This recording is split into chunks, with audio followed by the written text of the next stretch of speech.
okay, if I can compete with the birds that are singing behind me, I thought I would do some more mailbag items. Yes, I am wearing my Star Wars t-shirt. And I am still away, so I'm still on the recovery path. So, here we go. So, this is a response to a response from Brahim again. And it says, thank you for the last response I gave him. I have a Korg P3 sound module 2 resisted for a long time to open up and inspect the inside. I have not found the schematics either. So this is me turning around and saying I can't find the schematics for a Korg P3. I'm sure they exist somewhere. I just haven't been able to find them. I've not found it either, but I would think that it's a small version of Korg M1 or another Korg synth of that type. Yes and no, I suppose, on that one. Sort of a minimum viable product, MVP kind of demonstrator. I think actually really what the Korg P3 was trying to do was sort of jump on sort of the piano module arena that was being put into the market at that point in time, if I'm honest, because that's, you know, Korg were doing it, Yamaha were doing it, Roland were doing it, Alsys had a unit. There was a whole raft of different piano units that came out to a lesser or greater degree. So, you know, with the TX1P, you know, that was sort of a budget end unit, I suppose. I personally think the DX FM piano is dreamy. I've always loved that piano, and but there's also Roland obviously introduced the RD100, which was sort of a ground turner in the sort of late 80s. So, you know, you have to sort of look at all what was going on at the time. So, I'm not sure I would say it was at least a minimum viable product. I think it was there to sort of get a market, which was, you know, you wanted a viable set of piano tones for whatever you were doing. That's what I think it was. Anyway, carries on. I said, I may try to dump the ROMs in the future. If it was indeed the YM2409, which is the chip inside it, then it was the same family as my old TX16W2. Edward D-Tech page mentions the use of external YM3021. Do you remember seeing them too? So, in answer to this, yes, I've had another look at the picture of the inside of the P3. So when I open these things up, I always take pictures of the board so I actually remember what's in there. And it's not very well marked, but there are actually two YM3021 chips in the box itself, and they are, if you're looking at the board itself, they are immediately below the YM2409 chip. So yes, I didn't see them the first time around because they're not very well marked. It's, you know, it's like it's been rubbed off a bit, but they are there. So hopefully that answers your question. Okay, the next one comes from one Carl Oasis. And he writes, hello, can I do this in Logic? I installed everything properly, however, when I tried to record Combi, already recording into the sequencer, nothing happens. So I'm going to answer this the way I originally answered it, back to Carl, and then I'm going to expand it a bit. So this was in response to how to install the drivers into the Kronos drivers onto a Mac. Video I did a long time ago. It must be 2016. And what I said to him originally was that I think I need more information on this because the way that an install works for a keyboard or any piece of equipment is you're actually installing it onto your machine, and then your machine makes available to a door the relevant channels that the install program has installed. So when the Kronos is installed, it installs two up, it installs the MIDI channels, and it installs two audio in and two audio out. Okay, so there's 4 audio channels. That is what is installed by the base Kronos driver. Now, I don't have an updated Kronos driver on my Mac, because I haven't updated it. But there have been a couple of updates since I installed the driver on the Mac, so I'm probably going to have to go back and reinstall it and see if there's any changes. But the installation I have on this machine that I'm recording this on is a two in and a 2 out, which basically means that in the door it will see 2 audio channels from the Kronos and the MIDI channels from the Kronos. Okay, that's what the door will see, because that is what the machine is presenting to the door for it to record from. So what you should be able to do is you should see on the Kronos, anything you play out through the mix out on the Kronos should be recorded into the door. Now, rereading your question when it was talking about the combis, my answer was, have you got all the combi sounds posted to the master out mix? Because if they're not posted to the master out mix, they won't go to the USB. So you need to make sure that everything is going to the master out, which the USB is picking up. And if they're not going to the USB side of the out, then you need to obviously route them to it. In actual fact, Carl has actually expanded this to say that what he's trying to do is he's got 6 tones coming from the sequencer, and he's got 2 coming from an external source.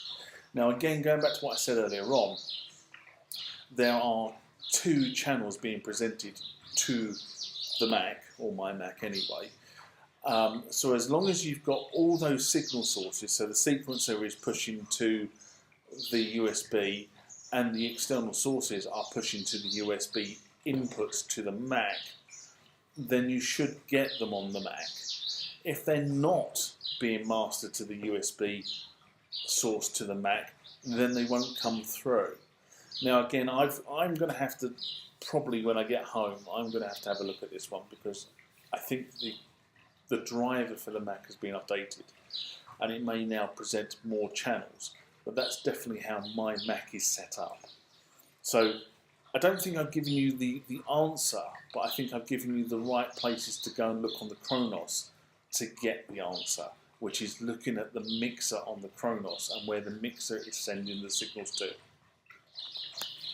Okay, I'm going to do the next 3 together because they're all roughly around the same thing. So the first one's from Donny D. All of these are in response to KordBot and TB3, which was a video I did this month. And Donny D writes, looks like it requires a MIDI panic button or to send MIDI all off notes at the end. It could be it needs a KordBot, the KordBot needs a firmware update. So that was what Donny D wrote.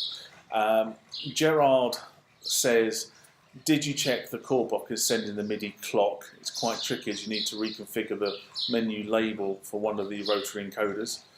And the last one, and I haven't put their name down here, which is really bad of me, says, seems as if the KordBot is sending a note off message, is not sending a note off message.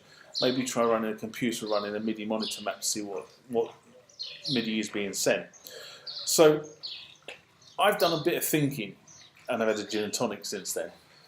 And the first thing I say is I'm not sure whether this is a bug or not. So let me be clear on that. Initially I thought this was a bug, but I'm not 100% sure it is a bug. I think that I'm terminating the arpeggiation in the wrong way. That definitely seems to be the right feeling, having looked back at things, because I'm obviously, when I'm pressing the button to terminate, what I'm actually doing is switching the clock from internal to external, so there's no clock source, and because there's no clock source, it stops the arpeggiation. That's what I think I'm doing. I'm not terminating the arpeggiation correctly. But it took a number of you guys to actually point me in the right direction of what I was doing wrong. So thank you for that. The second thing is it has the latest version of the firmware. There is another version of firmware I hopefully due at some point. Because there's a version of the firmware coming downstream with the sequencer stuff in it, because the KordBot as it currently stands does not have the full sequencer capability. So we know there's something more coming downstream. So I've got the latest version of the firmware, which was released in November 2018, that's installed. So I don't think it's it's a firmware issue per se. I do think there needs to be a MIDI notes off on the KordBot so that you can just shut it down. I agree with that comment. That seems to be lacking. You can't just hit a button and say stop. So maybe that's something Brad needs to sort of think about when they're doing the firmware upgrade, about giving us a mechanism of just sending all notes off. But it's not obvious. I think that's where I'm coming from with this. The KordBot is a great little tool, and don't get me wrong, I've been using it predominantly for chord progressions up until now, and now I'm starting to sort of try and play with using arpeggiations and such like in set pieces, and using the KordBot for other things that I want to do in the studio. So up until now, I really haven't come across these problems, and now I'm starting to come across these problems. So it's a case of just feeding them back, I think, and hopefully the guys at Isla Instruments can, in the next firmware, give us something that is, or give us some additional functionality that helps in these areas.